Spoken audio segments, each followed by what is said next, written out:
What's going on, guys? First Read Fantasy here. Got Chris with me. We have our top 5 Dynasty sells right now. We're going to get straight to it. Start with our first one, and that's going to be Marvin Harrison Jr.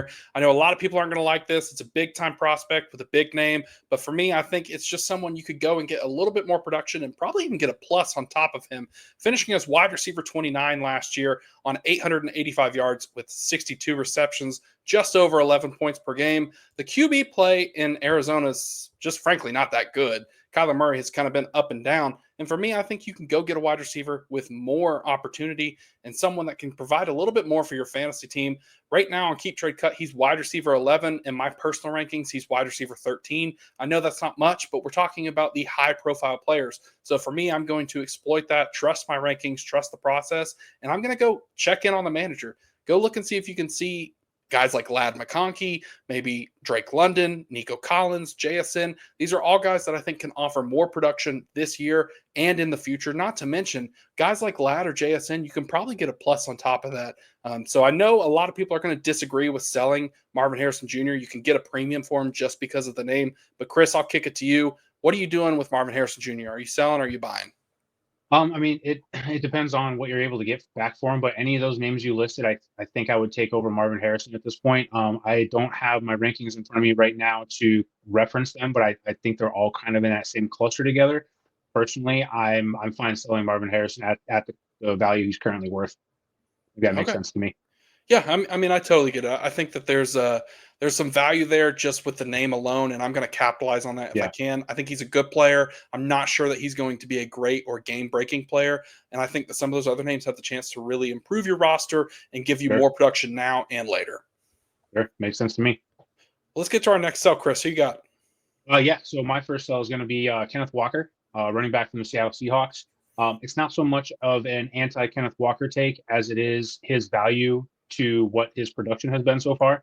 If we look at 2024 stats, obviously it was cut short. I think he played in 11 games, if I remember correctly, 573 rushing yards, finished as the running back 28. Obviously, that comes with a stint on IR to end the season.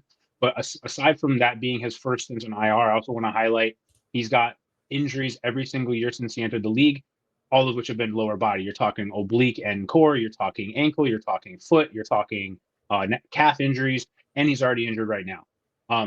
The thing is, everyone has seen his explosiveness. We saw his pass production tick up last year, and he's 24. So in a dynasty league, I feel like you can probably go check in on the manager with Josh Jacobs, who's 3 years older. You can probably go check in on a couple other names like Chase Brown. I would prefer either of those players to Kenneth Walker this year and moving forward.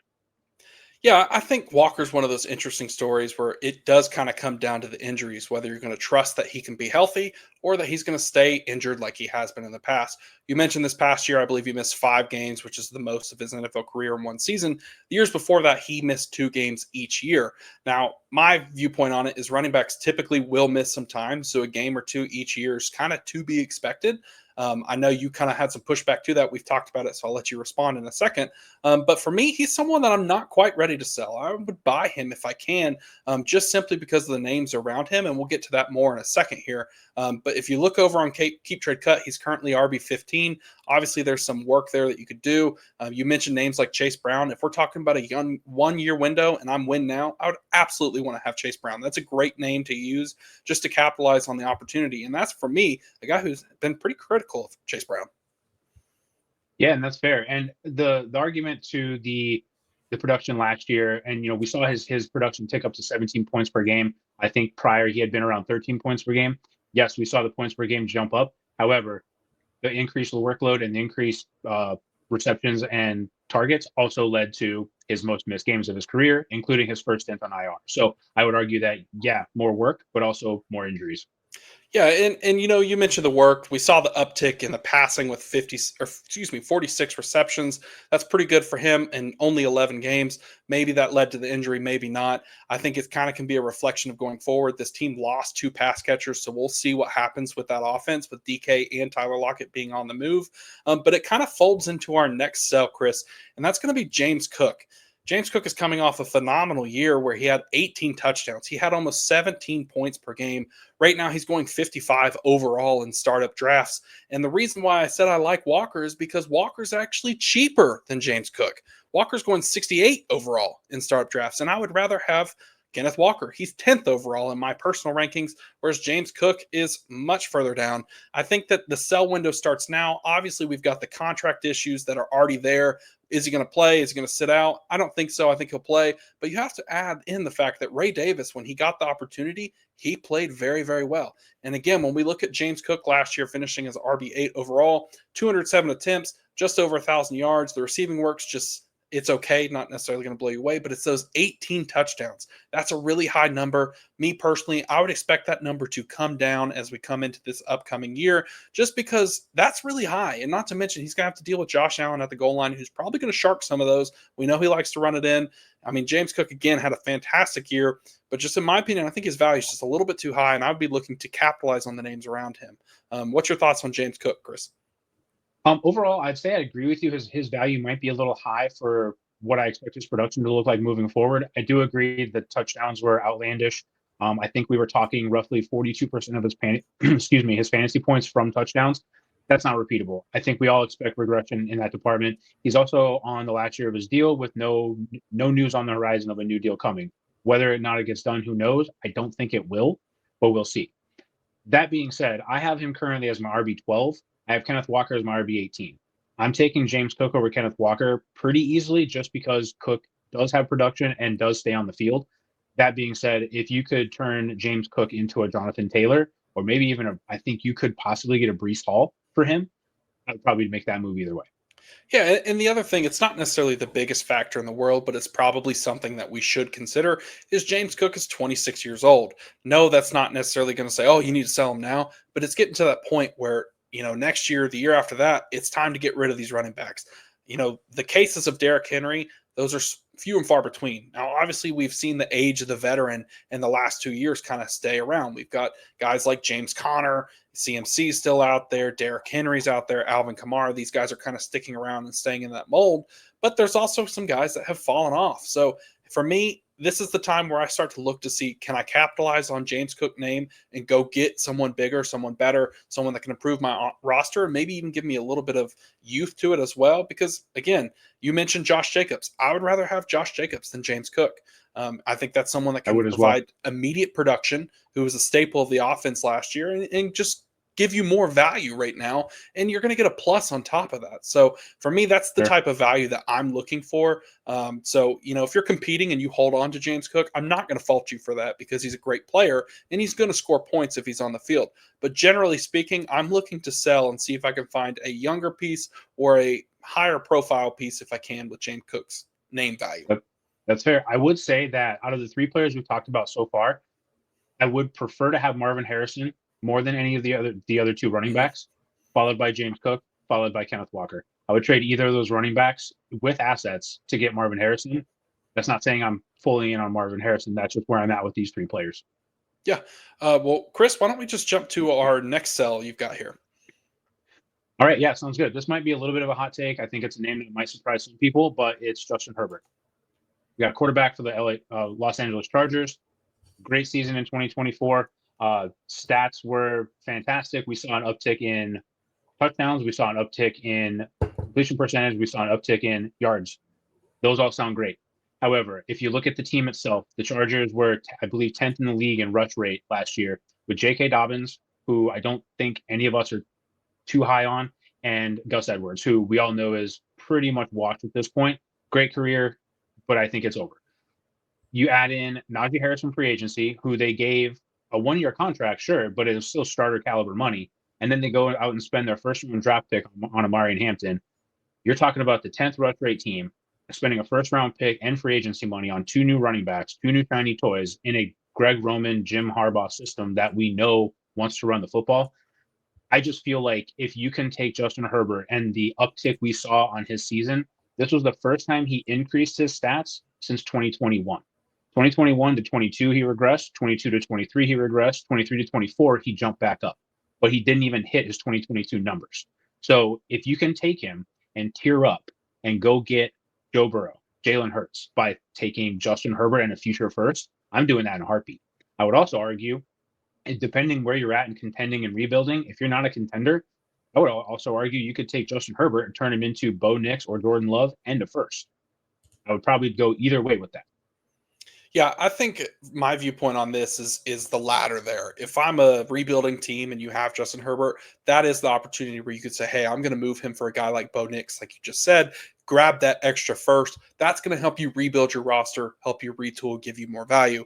If I'm a competing team, me personally, I'm going to hold on to Herbert. I think he's too valuable. I'm going to trust the coach, going to trust the offense. I do wholeheartedly agree with you. The run game is going to be huge in LA. We already saw it last year, and this year I think it gets better with the addition of Amari and Hampton and Najee Harris together. I think they're going to have a great workload. They're going to run the ball. Jim Harbaugh wants to establish the run game. All for that.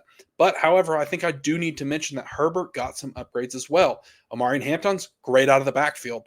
Not to mention, Trey Harris on the outside is the perfect combo with Lad McConkey. I absolutely love both of those wide receivers. I'm not scared of taking either one. I don't think they're going to shark each other. I think they're going to help each other. In my personal Sure. rankings, I have him as QB8. He's QB9 over, excuse me, he's my QB7. He's QB9 over on Keep Trade Cut. In startups right now off Dynasty Data Lab, he's currently QB8. So for me, there's a little bit of value there. That's the main reason why I'm buying, but that's simply based on my conviction. But I don't disagree with what you said, Chris. If you're rebuilding, it's a great opportunity for you to go grab another high name, high profile quarterback and get some good plus value. You mentioned first, you might find a manager that's desperate or bought into Herbert and get even a little bit more. Yeah, absolutely. And don't hear what I'm not saying. It's just like with Kenneth Walker. It's not so much an anti-player take. It's a maximize value while you can, right? If I'm, like you said, rebuilding, I like the rebuilding move more. I currently have Justin Herbert sitting at quarterback 7. I've got Nix at 8, Love at 9, even Baker at 10. Now, if you're tearing down, if you're going to tear down to Baker as a, excuse me, I think I muted myself. Sorry about that. If you're going to tear down to someone like Baker, you're going to get a haul of picks. And you can compete with Baker this year, in my opinion, just as easily as you can compete with Herbert. I love Trey Harris. I love Amari and Hampton. I think I'm on the record as being stands for both those guys. But if I can get value for Justin Herbert, I'm going to take it. Yeah, I'm with you there. I think that Herbert's one of those interesting cases. You're going to have to value your team. You're going to have to think about it and kind of weigh that decision for yourself. But Chris, we are at our 5th and final sell here. So why don't you lay it on us? What's our last player we're going to talk about here? Sure. Last player we're going to talk about, I'm a wide receiver guy myself. I love wide receivers, so I figure you might as well end on a wide receiver. The player I'm selling this year, based on all the hype I'm hearing in my circle of friends and any podcast, anything I listen to, Jameson Williams. Wide receiver, Detroit Lions, had a breakout campaign, 1,001 yards, average 17 yards a catch, 58 receptions on 91 targets. Fantastic season. Right now, the way I look at it, you've lost Ben Johnson. You still have Amon-Ra as the true alpha of your team. Laporta hasn't gone anywhere. David Montgomery hasn't gone anywhere. Jahmyr Gibbs hasn't gone anywhere. And we know Dan Campbell wants to run the football. Yes, I'm aware they lost their center. It's not as much of a concern to me because it's just a good football team. You trust good football teams. Yep. Jameson Williams is getting hyped like crazy right now. He's getting all the hype out of OTAs. He's getting all the hype out of the new offensive coordinator and how much they're going to use him and how much they love him and how valuable he is to the team. That to me just says sell, sell, sell. If I can turn Jameson Williams into, I've got him currently in my rankings mid-teens at best. Actually, sorry, I have him at 27 in my rankings, but I'm also lower than other people because he comes off as a bit more of a one-trick pony to me. He's a big play ready to happen. He can win you a week. He can also lose you a week with 2 catches for 15 yards. They have to have plays designed for him. If I can tier up with him, let me go get Emeka Egbuka and maybe a future second for him. I would take that deal. If really tier up and go get a Drake London, like if I'm sitting a future first and going to get Drake London, who I feel is slept on, relatively speaking, I'm doing that as well. Yeah, the player is fine. Oh, The player is fine. He's just not the archetype I like to build my team around.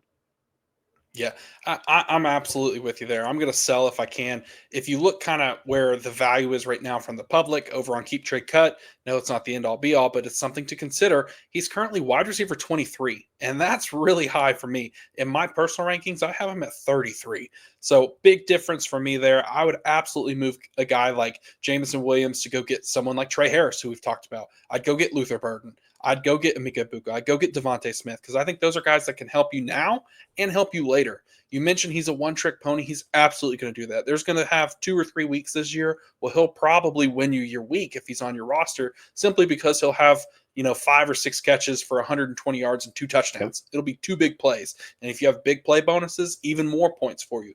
But generally speaking, there's going to be a lot of lumps in the road, and you're going to have to deal with those. It's going to be tough for you to know when to start him.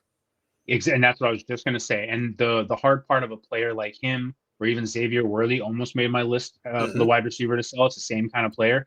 Yes, you're going to have 1 or 2 games where he's going to get a couple catches for long yardage, maybe a touchdown or 2, winning your week, and then you're going to be bought in mentally to, I have to start him every week, and the next 3 weeks he may do nothing. So you're going to kind of get yourself in a cat and mouse game with your own roster. It's not a position I like to be in. Absolutely agree, Chris. I mean, you mentioned it's a cat and mouse game. That's simply what it is. You're going to be chasing the points, or you're going to be scared to start them, and you're going to miss the weeks, and then you're going to throw them back in your lineup. It's just going to be a constant circle, and that's something you're going to have to deal with. Now, again, if you're in a big play bonus league, it's something you might risk it. It might be the guy at the end of your bench where you say, hey, he's my flex starter. If something happens to one of my main guys, I put him in there as the injury guy. Or if you have the sleeper tool where you could start for a bench player who might have a late sitting, he's the perfect guy for that category where, hey, you were going to get a 0 anyways, you might as well use him. If he gives you 0, you didn't lose anything. If he gives you 30, he wins you the week. But the main thing is he's just someone you can't necessarily rely on as a consistent player. But that's going to do it for us. Those are our top 5 dynasty sells right now. Be sure to let us know in the comments who you're selling, what you think about our 5 guys. If you haven't already, please subscribe to First Read Fantasy. We'd greatly appreciate. Be sure to like the video, and we'll catch you on the next one.